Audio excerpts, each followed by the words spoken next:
ప్రేమ కలిగిన మా తండ్రి, మరి ఇప్పుడు నీ వాక్యాన్ని వినడానికి నేర్చుకోవడానికి సిద్ధంగా ఉన్న నాతో మా అందరితో కూడా మీరు మాట్లాడండి. అలాగే చేరువచ్చిన బిడ్డలకి లైవ్ ద్వారా ఆలకిస్తున్న వారికి కావలసినటువంటి శుభవర్తమానం నాయనా మీరు అందించి బలపరచమని, ఈ దీన పరిచర్యను, ఈ చిన్ని సంఘాన్ని అయ్యా, ఈ మా గ్రామాన్ని కూడా జ్ఞాపకంలో ఉంచుకోమని యేసయ్య పరిశుద్ధ పుణ్యనామమున ప్రార్థన చేసి వేడుకొనుచున్నాము తండ్రి, ఆమేన్.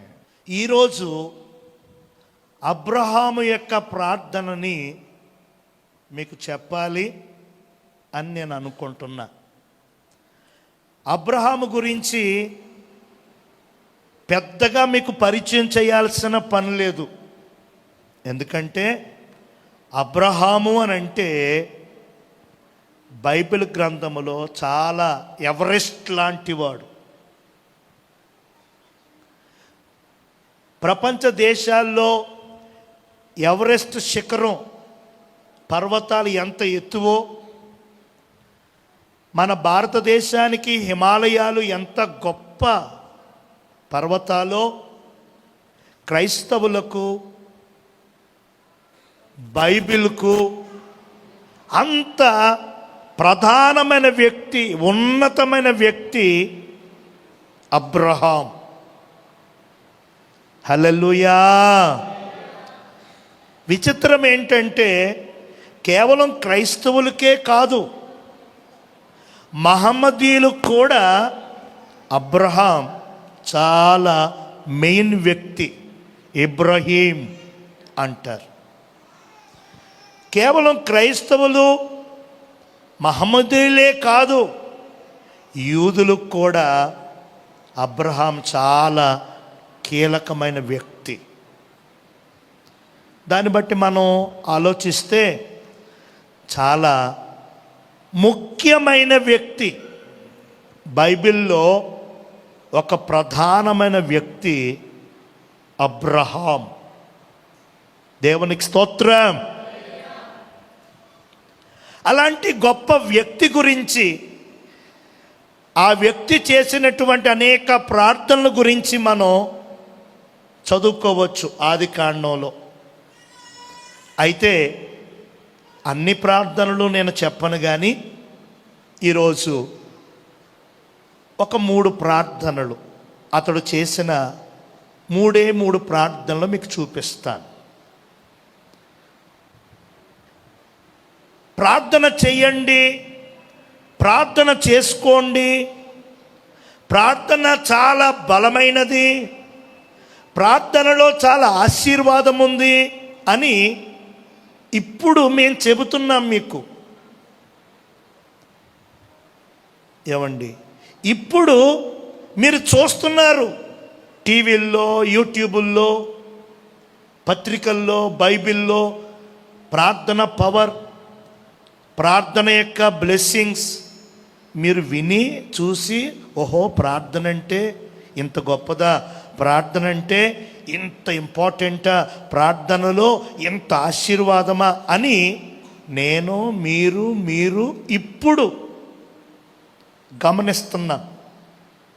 మరి అబ్రహాం గారు ఉన్న ఆ రోజుల్లో, అబ్రహాం గారు పుట్టి 4000 సంవత్సరాలు దాటిందండి ఇప్పటికి. ధర్మశాస్త్రం లేదు, దేవుని గురించి చెప్పే బోధకుడు, సేవకుడు ఒక్కడు లేడు. అలాంటి ఆ రోజుల్లో ఏమండి, చెప్పేవారు లేని రోజు, చూపించేలేని రోజులు, ప్రార్థన గురించి ఆలోచించని ఆ భయంకరమైన చీకటి దినాల్లో అబ్రహాము ప్రార్థించే వ్యక్తిగా ఉన్నాడండి. దేవునికి స్తోత్రం. ప్రార్థన అంటే ఎవరో చెబితే, ఎవరో తోస్తే, ఎవరో అడిగితే చేయుట కాదు. ప్రార్థన అనేది నీ గుండెల్లో నుంచి రావాలి. ప్రార్థన అనేది నీ మనసులో నుంచి రావాలి బయటికి. ప్రార్థన అంటే ఏంటి? దేవునితో మాట్లాడుట. అందరితో మాట్లాడతాం మనం. హృదయంలో నుంచి వస్తుంది, మాట్లాడతాం. మనసులో నుంచి కలుగుతుంది, మాట్లాడతాం. మరి పక్కవారితో మాట్లాడాలని, హైదరాబాదులో ఉన్న వారితో మాట్లాడాలని, కువైట్లో ఉన్న వారితో మాట్లాడాలని తలంపు వస్తుంది. టకటక ఫోన్ నొక్కుతున్నాం, చక్కగా మాట్లాడేస్తున్నాం. వీడియో కాల్స్ కూడా వచ్చాయి, వీడియో ద్వారా కూడా చూసుకుంటూ చక్కగా క్షేమ పరిస్థితులన్నీ అడిగి తెలుసుకుంటున్నాం. మరి నీ స్నేహితులు, నీ ఇంటివారు, నీ బంధువులు, నీ పరిచయస్తులతో మాట్లాడాలి, వారి యోగక్షేమాలు తెలుసుకోవాలి, వారు ఎలా ఉన్నారో చూడాలి అని బుద్ధి మనందరికీ పుడుతుంది. వారితో మాట్లాడాలి, వారికి చెప్పాలి, వారికి షేర్ చేయాలి అనేటువంటి ఆలోచన మనందరికి వస్తుంది. మంచిదే. మరి వారందరికంటే గొప్పోడు, వారందరికంటే శ్రేష్ఠుడు, వారందరికంటే ఉన్నతుడు నిన్ను పుట్టించినవాడు, నిన్ను బ్రతికింపచేయుచున్నవాడు, నీకు ఆహారము, ఆయుష్, ఆనందము, నీకు సుఖము, సంతోషము ఇచ్చిన దేవుడు ఉన్నాడు కదా. దేవుడు ఉన్నాడు కదా. మరి అన్నీ ఇచ్చిన, అన్నీ చేసిన, అంతా చూస్తున్నటువంటి ఆ దేవునితో మాట్లాడాలి, ఆ దేవునిని కలుసుకోవాలి, ఆ దేవుని దగ్గర షేర్ చేసుకోవాలి అని ఎందుకు మనసు రావట్లేదు? మనసు రావాలి. ఆయన మీద ప్రేమ, ఆయన మీద ఇష్టం, ఆయన మీద భయం, ఆయన మీద భక్తి ఉన్నప్పుడు తప్పకుండా వస్తుంది. దేవునికి స్తోత్రం. మనం ఊరికే నోటితో అంటామండి, ఏమని? దేవుడు లేకపోతే ఏముందండి, దేవుడు లేకపోతే ఏమున్నాయండి, నేనెంతండి, నా బతుకెంతండి. ఇలా మాటలు మాత్రం అమ్మో దేవుడికి భయపడినట్లు, దేవుణ్ణి ప్రేమించేస్తున్నట్లు, దేవునికి వంగి వంగి దండాలు పెట్టేస్తున్నట్లు, దేవుని దగ్గర పొర్లు దండాలు వేసేస్తున్నట్లుగా చెప్తాం, మాటలు చెప్తాం. కానీ దేవునికి భయపడుతున్నట్టు, దేవుణ్ణి ప్రేమిస్తున్నట్లు, దేవునికి భక్తి చేస్తున్నట్లుగా క్రియల్లో మాత్రం కనుపరచట్లేదు. దేవునికి స్తోత్రం. ఆ క్రియ అబ్రహాము చూపించాడు. చెప్పండి, ఎవరు చూపించారు? అబ్రహాం. బైబిల్ లేదు, పాస్టర్ లేరు, భక్తులు లేరు. ఆ రోజుల్లో నేను దేవుణ్ణి ప్రేమిస్తున్నాను, నేను దేవునికి భయపడుతున్నాను, నేను దేవుణ్ణి కోరుకుంటున్నాను, నాకు దేవుని సహవాసం కావాలి, దేవునితో నేను సమయం గడపాలి, దేవునితో నేను మాట్లాడాలి, దేవుని దగ్గర నేను మోకాళ్ళు ఉనాలి అని అబ్రహాము తీర్మానం చేసుకున్నాడండి. హల్లెలూయా. ఒక భక్తుడు చెప్పారు, ఒక భక్తుడు చెప్పారు, ప్రార్థన పాపం చెయ్యనివ్వదు. చెప్పండి చెప్పండి, ప్రార్థన పాపం చేయనివ్వదు. దానికి ఆపోజిట్ పాపము ప్రార్థన. ఎందుకు ప్రార్థన చెయ్యట్లేదు? ప్రార్థన చెయ్యండమ్మా, ప్రార్థించుకోండమ్మా, ఉపవసించండమ్మా అని ఎన్నో వర్తమానాలు వింటున్నాం. ఎందరెందరో ప్రవక్తలు, ఎందరెందరో అపోస్తలులు ఎందరెందరో అద్భుత వరాలు కలిగిన దైవజనులు చెబుతున్నారు, మనకి వింటున్నాం, మనం చూస్తున్నాం. మనం ఇంకా ప్రార్థించటం లేదు. మా కోసం ప్రార్థించండి, మా కోసం ప్రార్థనలో జ్ఞాపకం చేసుకోండి, మా కోసం ప్రార్థనలో పెట్టుకోండి. కొందరైతే ఏకంగా ఉపవాసం ఉండండి అంటున్నారు మమ్మల్ని. అమ్మాయికి ఇంటర్వ్యూ ఎగ్జామ్స్ అండి, అయ్యగారండి, కొంచెం ఉపవాస ప్రార్థన చేయండి అంటున్నారు.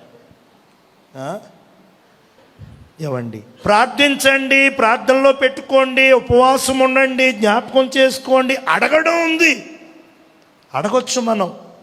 అయితే మరి నువ్వెప్పుడు అడుగుతావు దేవుణ్ణి? నీవెప్పుడు మొరపెడతావు? నీవెప్పుడు బ్రతిమలాడుతావు దేవునికి? నా కోసం చెయ్యండి, మా కోసం చెయ్యండి అని చెప్తూ తిరుగుతున్నావు తప్ప నీవు చెయ్యవా? నేను ప్రార్థన చేయనివ్వకుండా ఏం అడ్డగిస్తుంది?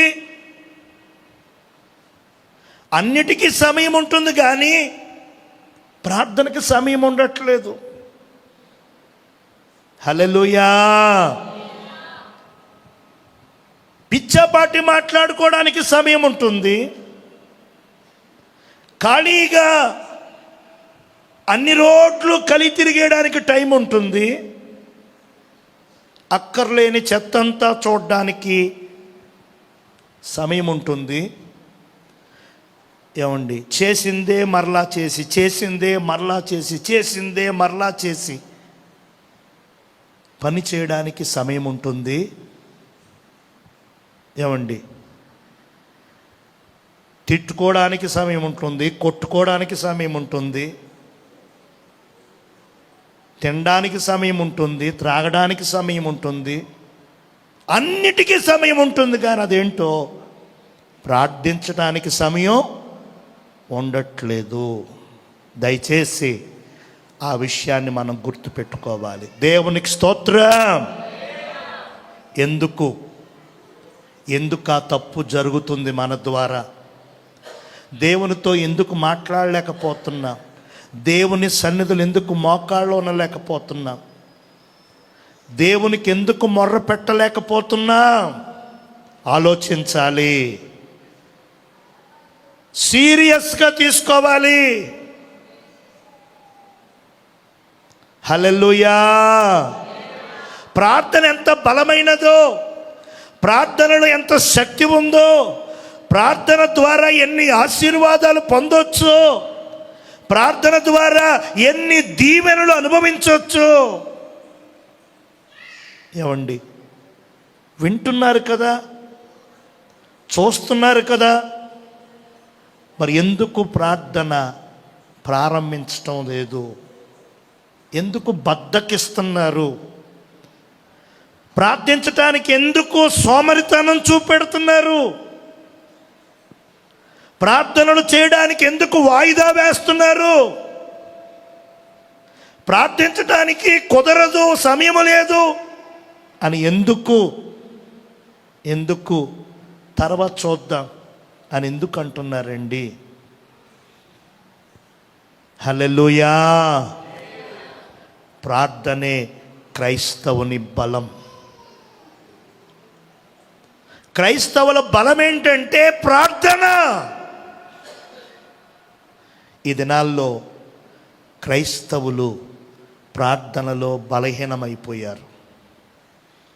ప్రార్థించటం లేదు, ప్రార్థించటం మానేశారు, ప్రార్థనలో వెనక్కి మళ్ళారు.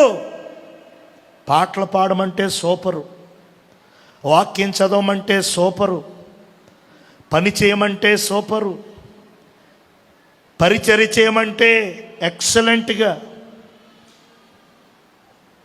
సువార్త చెప్పమంటే చూసుకోక్కర్లా, ఇంకేదైనా మందిరం కడగాలి, దులపాలి. మరి ప్రార్థించటంలో ఎందుకు వెనకడుగు? ప్రార్థనకి ఎందుకు నిరాశక్తి? ప్రార్థన విషయంలో ఎందుకు వాయిదా? ప్రార్థన అంటే ఎందుకు ముందుకెళ్తలేదు బండి? ఎందుకంటే నిన్ను వెనక్కి లాగుతున్నది ఆ నల్లోడు. ఎవడడు? సాతానుడు. దేవునికి స్తోత్రం. నువ్వు నల్లోడికి లోబడిపోతున్నావు. సాతానుగాడికి ఏమండి, ఆ కుల్లోడికి నువ్వు లోబడిపోయి అన్నీ బాగా చేస్తావు, కానీ ప్రార్థన మాత్రం చెయ్యవు. అన్నీ కూడా ఎక్సలెంట్గా చక్కబెడతావు, కానీ ప్రార్థన మాత్రం ఊసెత్తావు. నువ్వెవరు?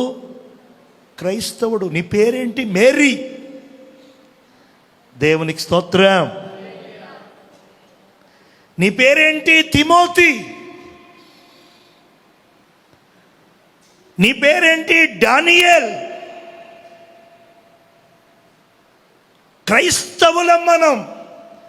క్రీస్తు నామం ధరించుకున్నాం. సంఘములో ఏమండి, జీవగ్రంథములో నిత్యత్వములో మన పేర్లు ఉన్నాయి. ఎంత గొప్ప సంగతి అండి. అలాంటి ఎంత గొప్ప అదృష్టాన్ని, భాగ్యాన్ని కలిగిన మనం సాతానుగాడు వెనక్కలాగుతుంటే, సాతానుగాడు ప్రార్థన విషయంలో బద్ధకం, సోమరితనం, నిర్లక్ష్యం చేయమంటుంటే మనం వాడు చెప్పినట్లుగా ప్రార్థించకుండా, వాడు చెప్పినట్లుగా మొర్ర పెట్టకుండా, దేవునితో సహవాసం చేయకుండా, దేవునితో మాట్లాడకుండా, దేవుణ్ణి కలవకుండా, దేవునితో మమేకం అవ్వకుండా మనం కాలాన్ని, సమయాన్ని వృధా చేసేసుకుంటున్నాం. అసలు మహాదేవుడు ఎంత గొప్ప అదృష్టం ఇచ్చాడు మనకి. ఆయనతో మాట్లాడే అంత ఫెసిలిటీ. మన గ్రామంలో ఒక 2000 మందో 3000 మందో ఉన్నారు.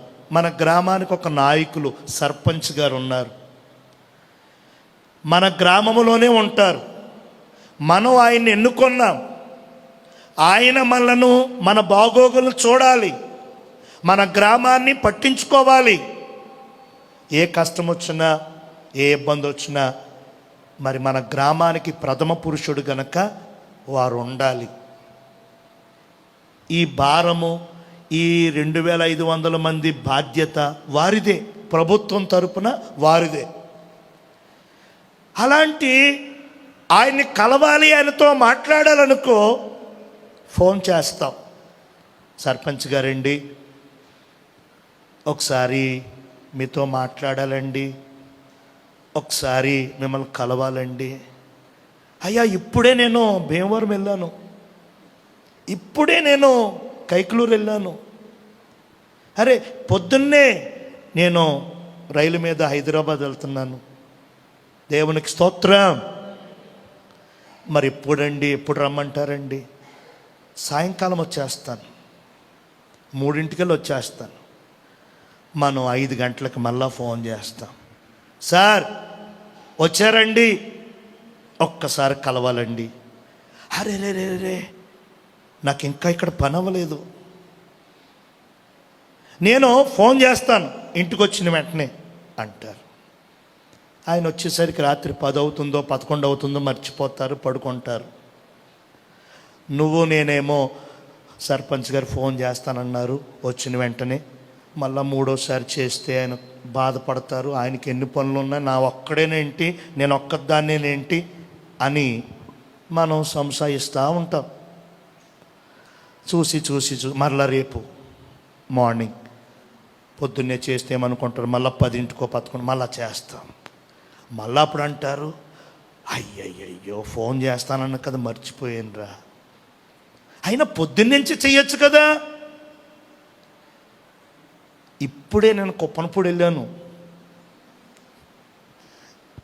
దేవునికి స్తోత్రం, హల్లెలూయా. నేను ఎందుకు చెప్తున్నాను అని అంటే, మన గ్రామం ఒక 100 మీటర్లో ఆయన ఇల్లు మనం ఎన్నుకున్నాం. మన గ్రామానికి ఆయన ప్రతినిధి, మన గ్రామానికి ప్రథమ పురుషుడైన, ఏమండి, ఇల్లు వాకిలి ఆయన పరిస్థితులన్నీ మనకు తెలుసు, మన గురించి ఆయనకి తెలుసు. అలాంటి ఆయనతో కలవాలి, మాట్లాడాలి అని అంటేనే కనీసం 4-5 సార్లు ఫోను, 2-3 సార్లు ఇంటికి వెళ్ళి రావడం, ఆయన దగ్గర పనిచేసే ఆ గుమస్తాలని, అసిస్టెంట్లను అడగడం, సార్ ఉన్నారా, సర్పంచ్ గారు ఉన్నారా, ఫ్రీగా ఉన్నారా, మాట్లాడవచ్చా, కలవచ్చా, ఒక 5 నిమిషాలు అని ఇంతమందిని కలుసుకొని మొత్తానికి 2-3 రోజులకి సర్పంచ్ గారితో కూర్చుని మాట్లాడే అవకాశం మనకు లభిస్తుంది.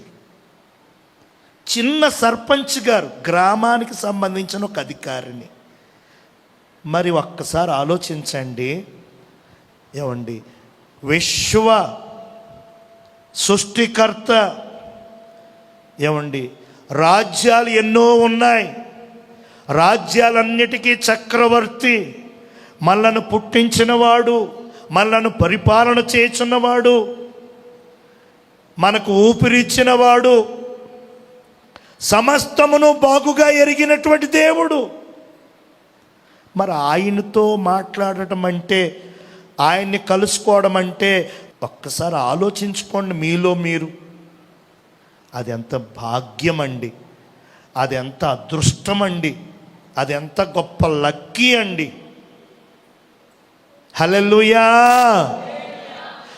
యేసయ్య రాకపోతే 2025 సంవత్సరాల క్రితం యెహోవా తండ్రితో మాట్లాడే భాగ్యము మనకి ఉండదు, మనకు లేదండి. అలా చెరిపేసుకున్నాము మార్గాన్ని. అలా దేవునికి విరోధమై, వ్యతిరేకమై, వెచ్చలవిడైపోయి దేవునికి దుఃఖాన్ని, బాధని కలగజేశాం మనం. అయితే యేసయ్య 2025 సంవత్సరాలకు పూర్వము పరలోకాన్ని విడిచి భూలోకానికి వచ్చి ఆయన మనం చేసిన పనులన్నిటికీ ప్రాయశ్చిత్తం చేసి మనందరి మీద ఉన్నటువంటి ఉగ్రత, మనందరి మీద ఉన్నటువంటి ఆ వివాదం, మనందరి మీద ఉన్నటువంటి ఆ నాశనం యేసుదేవుడు కొట్టేసి, రద్దు చేసేసి, తూర్పుకి పడమరకి ఎంత ఎడమో అంత ఎడంగా చేసేసి మనలను దేవునితో కలిపారండి. దేవునికి స్తోత్రం.